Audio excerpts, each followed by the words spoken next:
are listening to the Subtle Forces podcast. I am your host, Anja, not Anja. A week ago today was Christmas Day. We had already eaten 2 large feasts that day. It was about 3 o'clock in the afternoon. We had opened up all the presents. We had listened to all of our presents because all of our presents were vinyl this year. And my brother said, I need to go outside each day and interact with nature for my mental health. I looked around the room. My mom said, oh no, I don't want to go out there. It's only 10 degrees. My dad said, yeah, I'm not going out there. My husband Blaine shook his head. Anton looked at me. Only I was up for joining Anton in the frozen wilderness.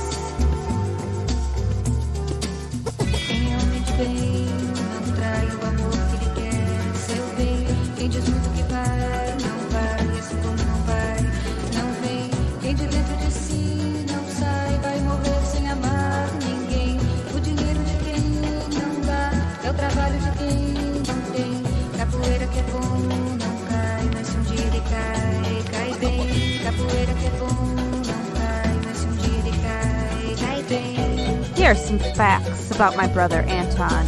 He rides his bike from Milwaukee to Chicago and back. He's ridden his bike from Milwaukee to Minneapolis. He goes winter camping. He has been known to keep his apartment at 60 degrees. He bikes in blizzards, rain, and over ice.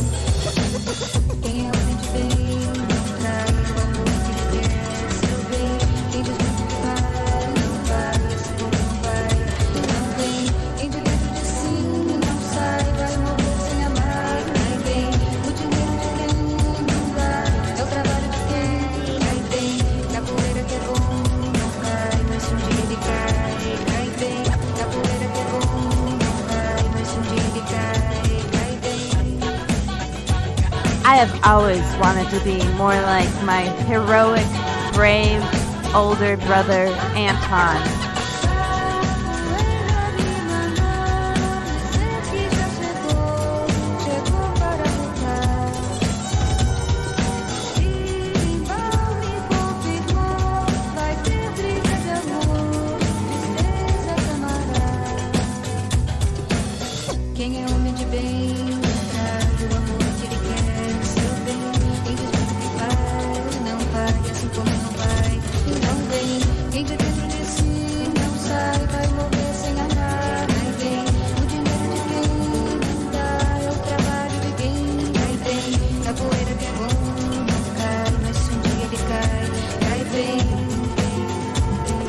Anton? Asked my dad just the evening before. Anton, do you have anything to do with the gin bottle I found in the basement that was filled up with water? My brother did not confirm or deny any involvement with this, but I know he told me years ago that back when he was in high school and my parents would go away, he would make his way to the liquor cabinet and sample many of the liquors that had been sitting there gathering dust since the 1970s. My dad never thought to ask me if it was me. I have never been naughty. I am not saying that sarcastically. I just embarrassed my whole family by telling stories of my own life, it's true. They don't like to be portrayed, and I like to tell you all about them. Anton has always been my guide. He walked out the front door, and I followed into the cold Christmas Day air. Anton led us to the backyard, to the acres and acres of brambles. He intuitively found a clear path to the creek, and I followed, ducking and stepping. Anton always finds the best path. Somebody in the chemistry store. He pointed at the creek and showed me, look, Somebody in the chemistry store. there's still some water that hasn't frozen over, and it's rushing.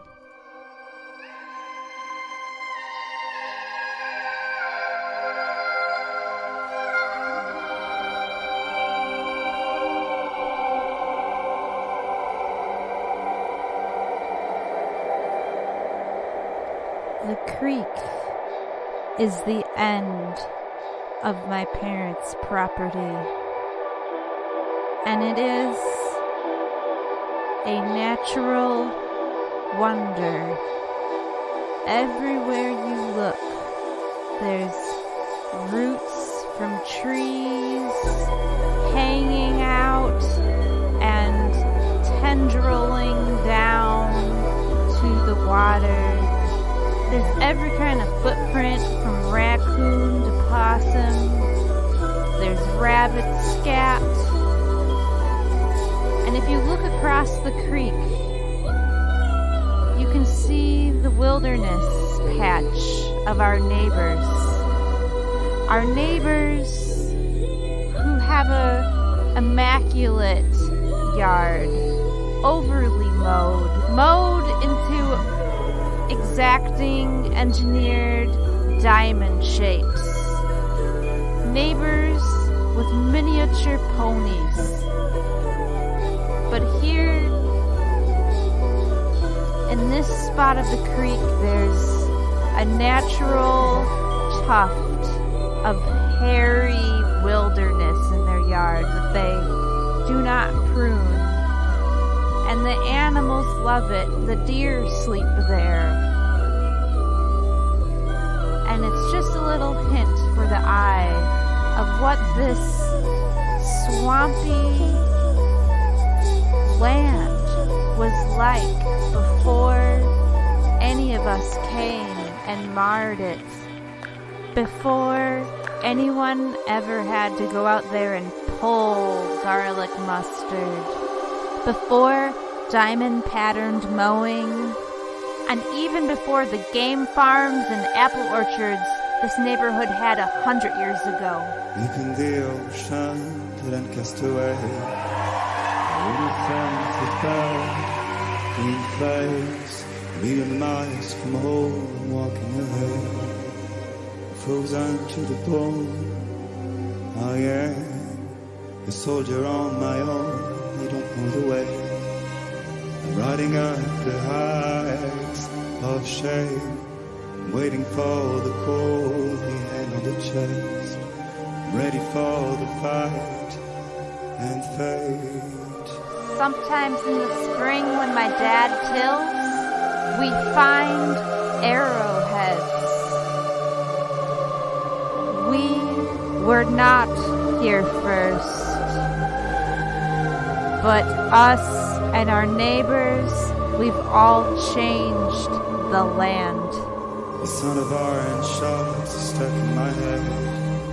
The thunder of the drums dictates the rhythm of the force, the number of days, the rising of the horse, her head. From the dawn of time to the end of days, you'll have to run away. I wanna feel the pain, the bitter taste of the blood on my lips again. Anton has found the most arrowheads in the garden of anyone. My dad has seen one or two and brought them back to the house, but my brother has found 4 or 5. I, on the other hand, have scoured the dirt, walked back and forth, and never, ever spotted one.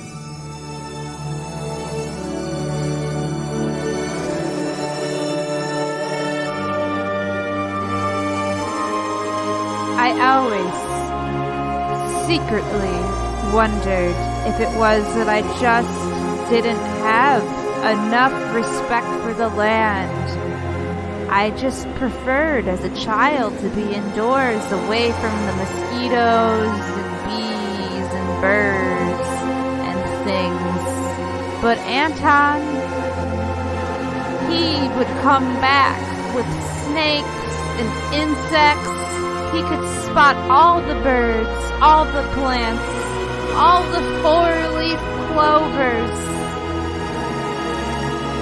He adored the land, and being of it, his skin would come back smelling of wind and greasy skin in the wind.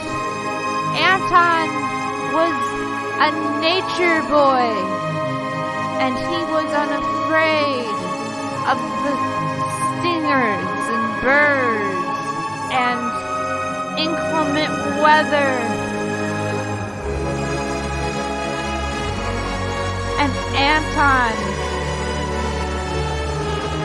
his prize was finding the arrowheads one after another in the garden so easily.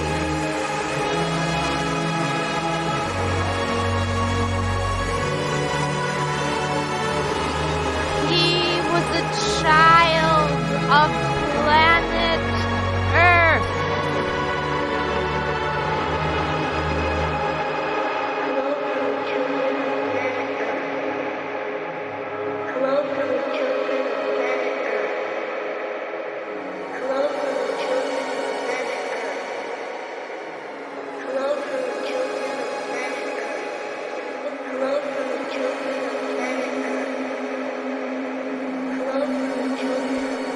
I always want to be a little more like my big brother. Which is why when Anton turned to go back the way he came, I said, no, I'm going to be just like Anton and pave my own path through this wilderness. Maybe I will find some interesting animal scat. Maybe I will be the one to find the frozen mouse in the snow and call Anton over. Why would she make calls out the blue? Anton, get over here. Come see this. It's amazing. Now I'm awake, sleepless soon. Hey, hey, hey, hey, don't say you will. I will make my own path. Unless you will.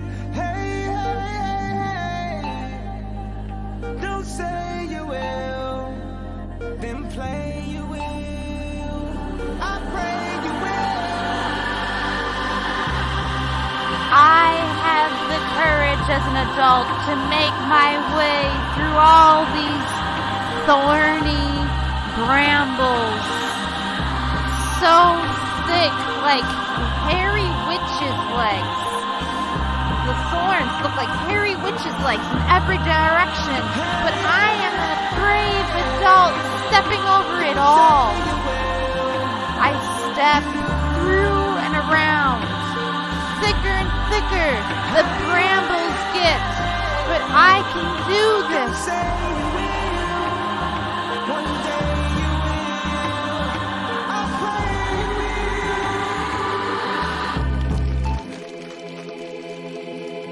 I duck down to avoid a particularly thorny, bramblesome thing, and I know I can push through through the hole. I just have to be careful. But the fact is, I am in 2 winter coats, not 1. And this creates a lot of extra bulk. Suddenly, I'm a semi-truck with an extra wide load I'm not used to. I snag while crouching. And I don't snag just a little bit. I snag big time. My whole body stops. I cannot propel forward, so I try going backwards.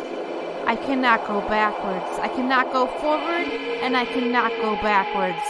I am caught in a spider's web of brambles. Now, if I were out here alone and my life depended on it, I would get out fine. I would rip the coat. But I am in a so soft, suede winter coat. And I know these rough witch-leg brambles would rip my one most versatile, most used coat and rip it. There is only one way out of this. I call for the help of my hero, Anton. Anton! Anton! Help, I'm stuck! Anton does not believe I am stuck. He assumes that I am just having another moment like I did throughout my entire childhood, where I am underestimating my ability to get out of a situation. He thinks I am scared, a scaredy cat right now. Pathetic, afraid of the outdoors, timid. He is thinking specifically of how I was when I was a kid, when I was so afraid of being alone that I would make him play his guitar in the hallway while I left the bathroom door open to pee, because I was afraid if I closed the door and peed, a hand, an invisible ghostly hand, would come up from the bottom of the toilet, come up and reach and stroke my butt cheek. I was afraid of this. I don't know why I was afraid of this, but I was terrified that this would happen to me. Just as soon as I sat down on that toilet seat, shut the door, and relaxed, that hand would come and touch me. So I needed Anton to stand in the hallway when he was a teenager, and I was a scared 11-year-old. Poor Anton. He was just so embarrassed at having to stand in the hallway playing his guitar as I urinated with the door open. I allowed him to not face me. That's fine. I just needed him in the hallway in case that ghostly hand came up and reached for me while I was peeing. What a horrible thought, I know. But this was the compulsive thought that haunted me for about 2 years.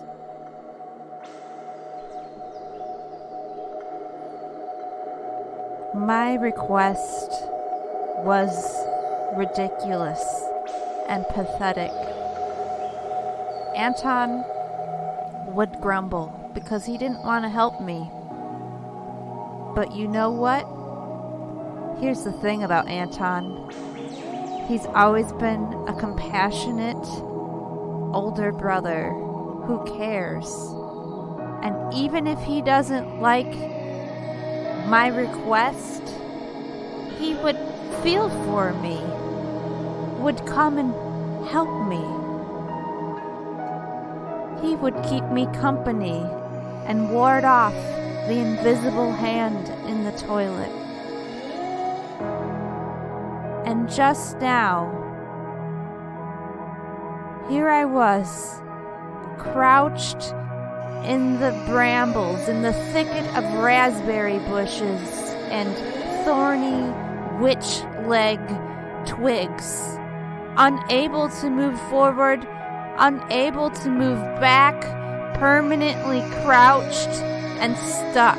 he came and he unhooked me.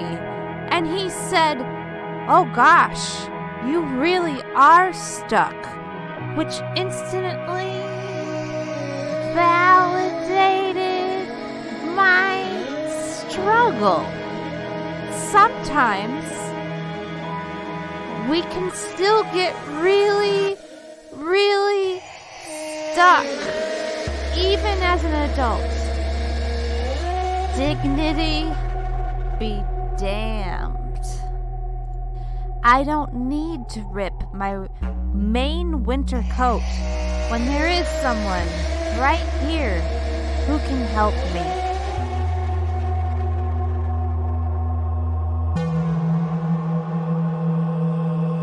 Afar beyond the exit,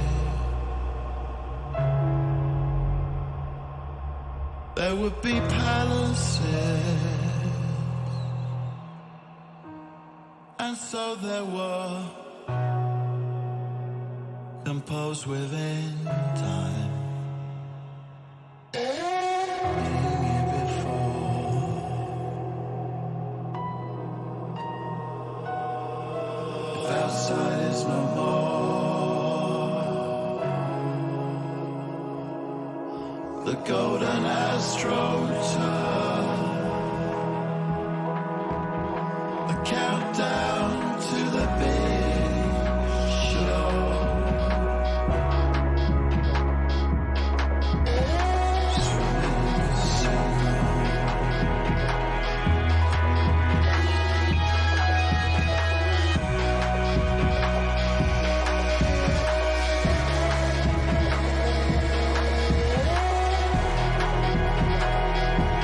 The truth is, your family never forgets who you are in essence, even if you try to rewrite your own story.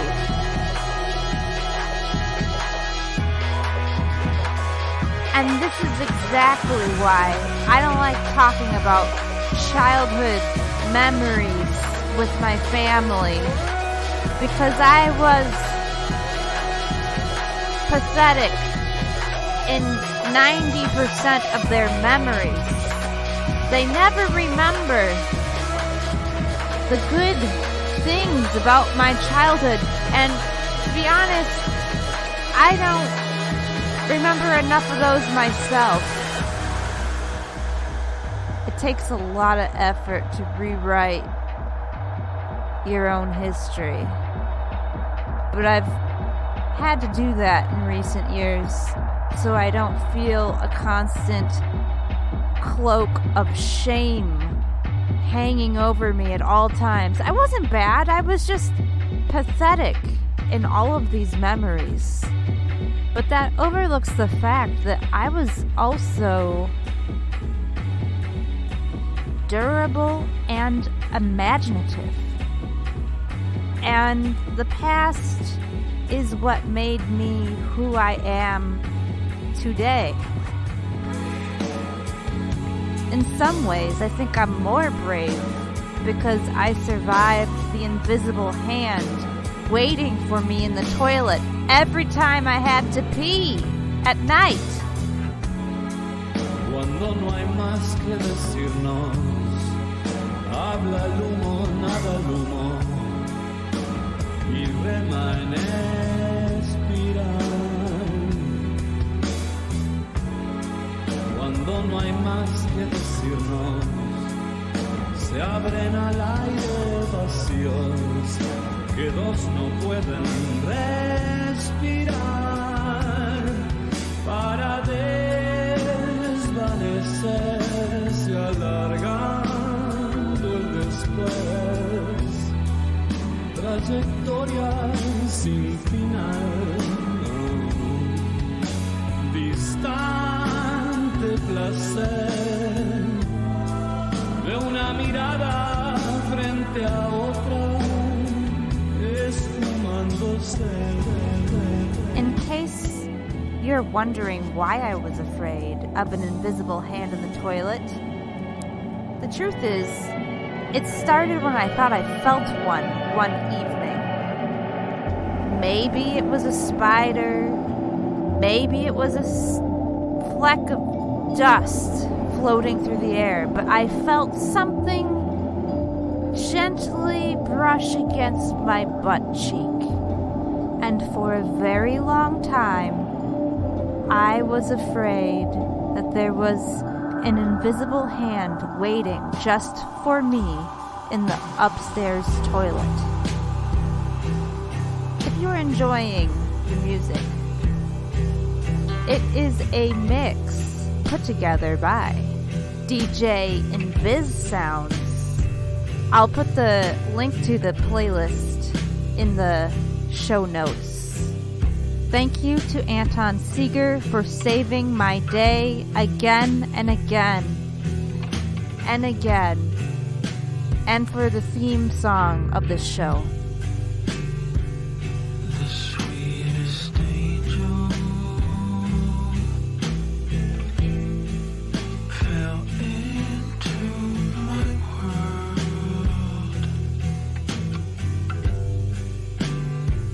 She gives me reason. Was lost for a damn long time. She pours honey down my throat.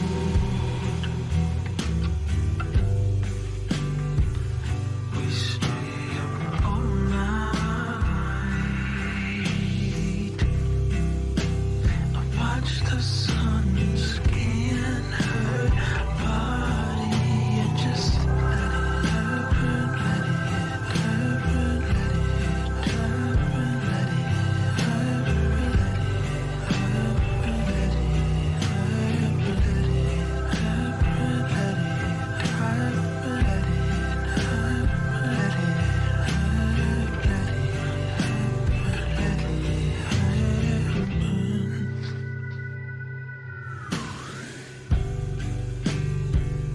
a supernova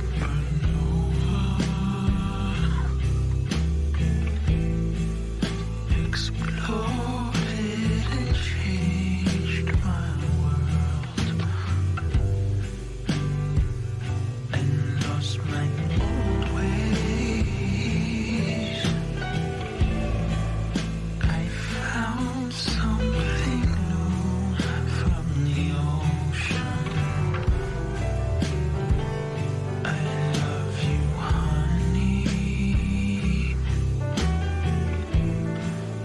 Glad you found me in this light. I watch the sun scan your body. It's so deeply every inch. I just let it happen, let it happen, let it happen, let it happen, let it happen,